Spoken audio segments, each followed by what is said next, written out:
અત્યારમાં શું છે કે અત્યારે મોટા ભાગે લંડન, અમેરિકા અને કેનેડાથી બહુ મહેમાનો આવે ઇન્ડિયામાં, બરોબર ને? પરદેશથી બધો અહીં ગામડે પોતાના ગામમાં આવે.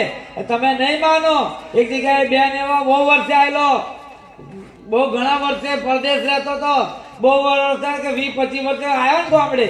હવે ગામડામાં એટલે ઘર બર રંગાઈને કોકને કહી રાખ્યો, ઘર બર બધું રંગાઈને કમ્પ્લીટ કર્યું, બધું આવ્યા રહ્યા.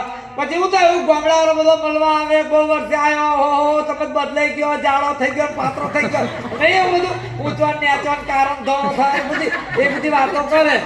હા, ઘણા આવી ગયા, હજુ તું તો એવી ને એવી નહીં, બદલાય જ નહીં.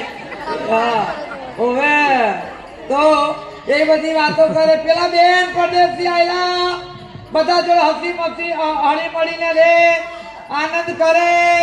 પણ આમાં ઘટના એવી ઘટી, પેલા બેન પરદેશથી આવેલા એટલે મોટા ભાગે ઇંગ્લિશ લેંગ્વેજનો યુઝ કરે, અંગ્રેજી શબ્દ વાપરે વાતે વાતે.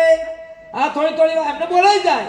એમાં શું થયું, ગામડાનો બા છે ને સોમવાર હશે તો કે હેડો બહુ વર્ષે આવ્યો, હેડો કે મંદિરે સોમવાર આપણે કે મહાદેવ છે.